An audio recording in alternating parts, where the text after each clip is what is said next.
Welcome back to another episode of Gear or Gadget. You guys know the ground rules. We are not here to bash any brands. We're here to give our subjective opinions on a few pieces of gear. Rule number 2, we cannot use the word game changer. This is an internal episode. We know it. You guys know it. If you say it, you're out of here. Rule number 3, if you guys find any value in this, be sure to leave us some feedback in that comment section, maybe a thumbs up. And just a quick note here.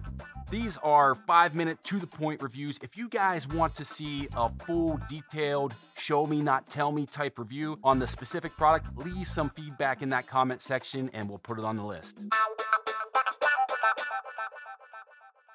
So what I have here is a Christmas gift, actually. My parents got me this for Christmas, and it is a steel GTA 26. When I saw this, like, oh man, this is pretty sweet. And when you're setting up tree stands or setting up trail cameras, I mean, a handsaw does well, a pruner does well, but when you come out with this, talk about efficiency, and it does a really good job of cutting down decently sized diameter, different types of trees and shrubs and everything else. So it's a beast. I want to say it retails for like $160. Comes with a battery, comes with a little kit. And so it's a little bit more pricey, but I will say Steel makes most of their stuff in the USA, and I'm a guy that doesn't just talk about buying USA products. And I didn't buy this one, but I bought a Steel weed eater. I bought a Steel chainsaw, and I put my money where my mouth is. I'm not here to complain about not buying USA USA manufacturing and everything else. I'm gonna buy them. So supporting this company, and it's strong. It's good. I've used it in the yard. I've used it setting up trail cameras and tree stands, and it's small. It's compact. Battery life is a little lackluster in my opinion. So it comes with, I want to say, 2 batteries. So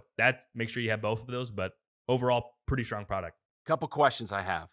One, it looks like there's a bar on that, like a chainsaw type. Is that what it is, or is it more of a pruner? Yeah, it's got. So it is like a mini, okay, so like an 8-inch bar. Yeah, it's like a mini chainsaw in your hand. So no pull extension. So it's not, it is more of a handheld unit, not necessarily something you'd stick on a pole and trim stuff like above you. Battery goes in here. Yeah, it's like very ergonomic. Feels like a gun or like a trigger, and you're just running around, and it does a really good job. It'll cut down bigger stuff than what you think. You know, do a little back cut, do the whole thing for just do the best practices of cutting down a tree with this tool. But man, it's pretty strong. Now, would I go out and buy this exclusively because I need to prune my tree stands and trail cameras? I don't know if I would do that. But if you're going to use it for multi-use, for helping your grandparents' yard prune it up real quick or that type of deal, then yeah, you're going to get a lot of different uses out of this. That's cool, man. Second question, like what type of battery, like voltage, capacity? You said it was a little bit lackluster.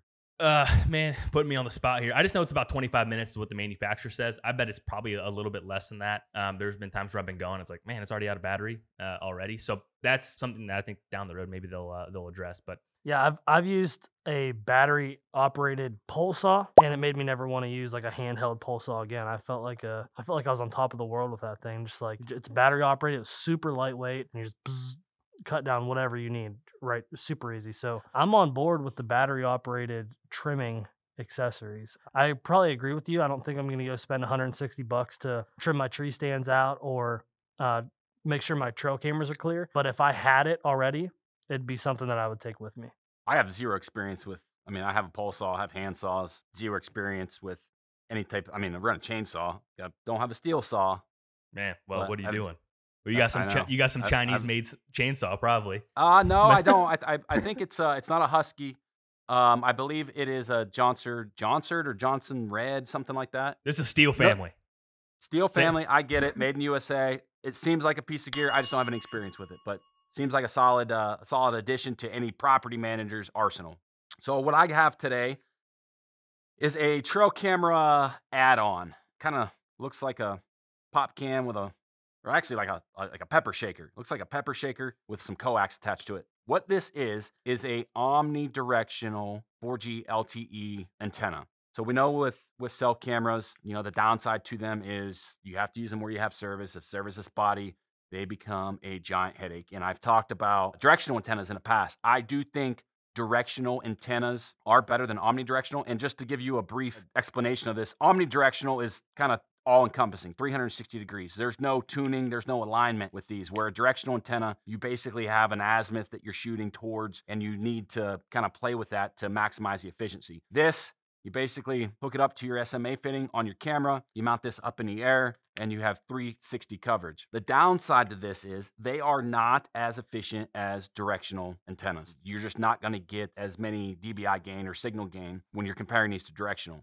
The pro to this is they are super easy to set up. There's no monkeying around. From what I have tested over the last couple of years, you're really only probably going to get 1 bar of additional service. Now, some of that has to do with coax and the coefficient of loss there. Overall, for someone who is looking for an easy solution to get just a little bit more out of their cell cameras in those low signal areas, this is a very good product. The thing to keep in mind here is these are, for the most part, network specific. So if you're running an AT&T camera or you're running a Verizon camera, make sure that you're buying the correct omnidirectional antenna for that specific network and bands. What's one of the best places to buy that? The best place to purchase one of these, I bought these off Amazon, but I don't know that, like, from a consumer standpoint, I would direct somebody to Amazon not knowing, what bands they need.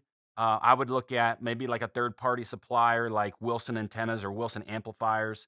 There's a couple other antenna manufacturers that sell signal boosters, Wi-Fi boosters, those types of things. But I would look at buying directly from a company that can answer specific questions, not necessarily Amazon. How long's the coax on that? It's pretty, this here I think is 10 feet. This stuff is so easy to make custom.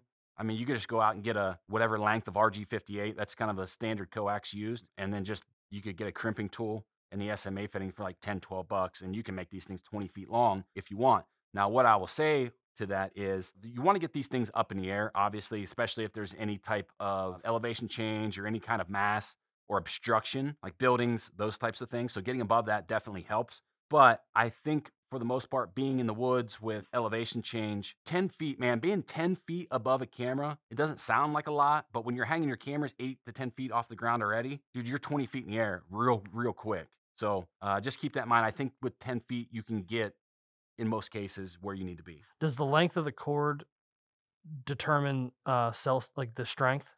The longer the cord gets? Yes. So when I was talking about the coefficient loss within the coax, so every different types of coax are going to have different loss coefficients. But the general consensus there is, even with latency, the longer the cord, the more loss of signal you're going to have. So to your point, if this is I think this is an 8 dBi gain antenna, but for simple math, say this was a 10 dBi gain antenna, and that loss coefficient was just say 1 dBi per foot. At a 10-foot cable, all of a sudden you gain 0. So it's very important not to only understand what antenna you're getting, but also know the loss coefficient within the coax, because you could buy a $50 product, put the wrong coax on it, and all of a sudden you're not doing anything for yourself but wasting dollars. Sure. Yeah, I have no experience running any external antenna. Most of the places that I'm hunting don't have issues with that, so I haven't had to use that. But I can definitely see, like, if you want to run cell cameras and you have an area that's just like kind of spotty, and that's so many people. There's so many people that are like, well, I have 1 or 2 bars. Well, if you need that extra bar, this could be something to look into. Yeah, absolutely. Again, my choice of product is not necessarily this. It is a directional antenna. But for guys that want the easy way, they want the simplified, guys that don't want to mess with the directional antenna, this is the other option. So it is a piece of gear, just not my preferred piece of gear for the application. What I brought today is something that we've seen on Gear Gadget before, but maybe not in this application. So today I'm going to talk about the Night Eyes gear tie, and this is the 32-inch length. So it's really long, and the benefit of this gear tie for me is the way that I'm packing my sticks. If you guys are familiar with the show at all, I'm a saddle hunter. I pack my sticks on the bottom of my Sitka tool belt, and having the Night Eyes gear tie, this is something I just did last year. You actually suggested doing this, and then Jared Van Hees from the Habitat podcast brought these in, and I was like, I'm going to try that out. So what I do is I will individually wrap my sticks to each other. So all I have to do is untwist this, and I have access to 1 stick, and these are all together still. So when I'm climbing the tree, obviously I get to my tree, I hang 1 stick, I'll take another stick out, and then I will take those out. That'll be, usually we'll just like hang this over top of my tether or my belt or my bridge. And then this, I have paracord loops on my sticks. and an S-beaner on my saddle, and I'll just hang these sticks off my right side, and I have access to one stick at a time as I'm climbing.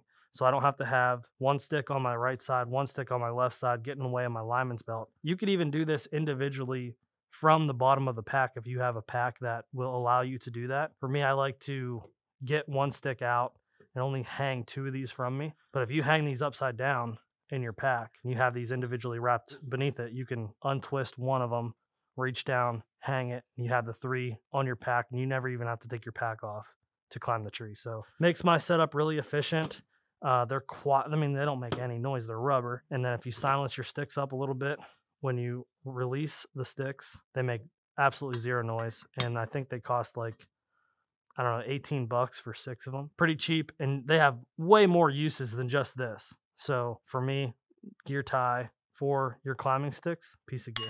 Yeah, I mean, we've talked about this climbing method a lot in the past, kind of spurring off of what I was doing with those XOP sticks, like way back in the day, trying to avoid the hassle of going up and down. Like you drop your sticks, you drop your stand, you climb up, you climb down, you climb up, you climb down. And if you're able, and this isn't for everybody, but if you're able to climb with your gear attached to you, it just makes everything so much more efficient. You feel better about your setup. I don't use that exactly, but I love it. I know it's a piece of gear. Good stuff. Yeah, the importance of getting up in your tree and one clean swipe or swoop really makes your hunt just go a lot smoother. You're not sweating as much. You don't have as much time. You're not going to make as much noise. And so that's definitely an awesome setup.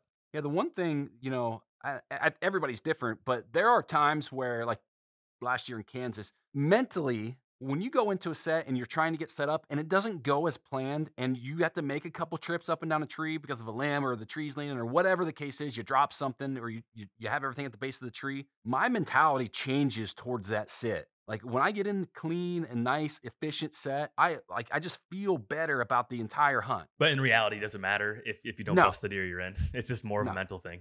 Yeah, absolutely.